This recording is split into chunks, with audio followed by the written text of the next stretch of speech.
भगवान को अपने भक्तों का यश बढ़ाना होता है तो वे नाना प्रकार की लीलाएं करते हैं। ऐसे ही एक बार श्री लक्ष्मी जी, माता पार्वती और देवी सरस्वती जी को अपने पतिव्रता होने का बड़ा अभिमान हो गया था। उनके अभिमान को तोड़ने के लिए भगवान विष्णु ने एक लीला किया, जिसके लिए उन्होंने देवर्षि नारद के मन में प्रेरणा किया और देवर्षि नारद ने तीनों देवियों के पास जाकर के उन्हें बताया कि माता अनुसुईया सृष्टि की सबसे पवित्र और पतिव्रता महिला है। उनके सामने तीनों देवियां भी तुच्छ हैं। तीनों देवियों को जैसे ही यह समाचार मिला, उन्होंने माता अनुसुईया के पतिव्रता की परीक्षा लेने के लिए ब्रह्मा, विष्णु, महेश को सती अनुसुईया आश्रम में भेजा। त्रिदेव उस समय सती अनुसुईया के आश्रम पहुंच गए जब उनके पति अत्रि मुनि जंगल में कहीं चले गए थे। इससे पहले कि हम वीडियो में आगे बढ़े, यदि अभी तक आपने मेरे चैनल धर्म संज्ञान को सब्सक्राइब नहीं किया है तो तुरंत सब्सक्राइब कर ले, ताकि आने वाली वीडियो का नोटिफिकेशन सबसे पहले आपको मिलता रहे। तीनों देवियों के अभिमान को नष्ट करने तथा अपनी परम भक्तिनी पतिव्रता धर्मचारिणी अनसुया के मान बढ़ाने के लिए भगवान ने नारद जी के मन में प्रेरणा की। फलत वे श्री लक्ष्मी जी के पास पहुँचे। नारद जी को देखकर लक्ष्मी जी का मुखकमल के समान खिल उठा। लक्ष्मी जी ने कहा, आइए नारद जी, आप तो बहुत दिनों बाद आए। कहिए, क्या हाल है? नारद जी बोले, माता, क्या बताऊं, कुछ बताते नहीं बनता। अब की बार मैं घूमता हुआ चित्रकूट की ओर चला गया। वहां मैं महर्षि अत्रि के आश्रम पर पहुंचा। माता, मैं तो महर्षि की पत्नी अनुसुईया जी के दर्शन करके कृतार्थ हो गया। तीनों लोकों में उनके समान कोई भी पतिव्रता स्त्री नहीं है। लक्ष्मी जी को नारद जी की बात पर आश्चर्य हुआ। उन्होंने पूछा, नारद, क्या वह मुझसे भी बढ़कर पतिव्रता है? नारद जी ने कहा, माता, आप ही नहीं, तीनों लोकों में कोई भी स्त्री सती अनुसुईया की तुलना में किसी भी गिनती में नहीं है।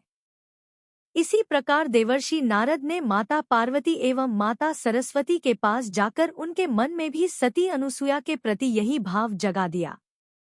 अंत में तीनों देवियों ने त्रिदेवों से हट करके उन्हें सती अनुसुईया के सतीत्व की परीक्षा लेने के लिए आग्रह किया। ब्रह्मा, विष्णु तथा महेश महर्षि अत्रि के आश्रम पर पहुंचे। तीनों देव मुनि वेश में थे। उस समय महर्षि अत्रि अपने आश्रम में नहीं थे। अतिथि के रूप में आए हुए त्रिदेवों का सती अनुसुईया ने स्वागत सत्कार करना चाहा, किंतु त्रिदेवों ने उसे अस्वीकार कर दिया। सती अनुसुईया ने उनसे पूछा, मुनियों, मुझसे कौन सा ऐसा अपराध हो गया जो आप लोग मेरे द्वारा की हुई पूजा को ग्रहण नहीं कर रहे हैं? मुनियों ने कहा, देवी, यदि आप बिना वस्त्र के हमारा आतिथ्य करें तो हम आपके यहाँ भिक्षा ग्रहण करेंगे। यह सुनकर सती अनुसुईया सोच में पड़ गईं। उन्होंने ध्यान लगाकर देखा तो सारा रहस्य उनकी समझ में आ गया। वे बोलीं, मैं आप लोगों का निर्वस्त्र होकर आतिथ्य करूंगी।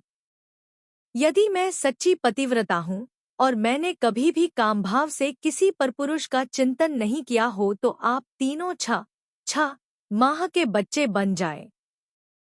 पतिव्रता माता अनसुईया का इतना कहना था कि त्रिदेव छह माह के बच्चे बन गए। माता अनुसुईया ने निर्वस्त्र होकर उन्हें अपना स्तनपान कराया और उन्हें पालने में खेलने के लिए डाल दिया। इस प्रकार त्रिदेव माता अनुसुईया के वात्सल्य प्रेम के बंदी बन गए। उधर जब तीनों देवियों ने देखा कि हमारे पति तो आए ही नहीं, तो वे चिंतित हो गईं। अंततः तीनों देवियां अपने पतियों का पता लगाने के लिए चित्रकूट गईं। संयोग से वहीं नारद जी से उनकी भेंट हो गई। त्रिदेवियों ने उनसे अपने पतियों के बारे में पूछा। नारद जी ने कहा कि वे लोग तो आश्रम में बालक बनकर खेल रहे हैं।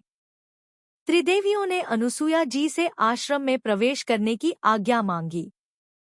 अनुसुईया जी ने उनसे उनका परिचय पूछा। त्रिदेवियों ने कहा, माता जी, हम तो आपकी बहुएं हैं। आप हमें क्षमा कर दें और हमारे पतियों को लौटा दें। अनुसुया जी का हृदय द्रवित हो गया। उन्होंने बच्चों पर जल छिड़ककर उन्हें उनका पूर्व रूप प्रदान किया और अंततः उन त्रिदेवों की पूजा स्तुति की। त्रिदेवों ने प्रसन्न होकर अपने अपने अंशों से अनुसुया के यहाँ पुत्र रूप में प्रकट होने का वरदान दिया। इस प्रकार त्रिदेवों के अंश के रूप में दत्तात्रेय का जन्म हुआ।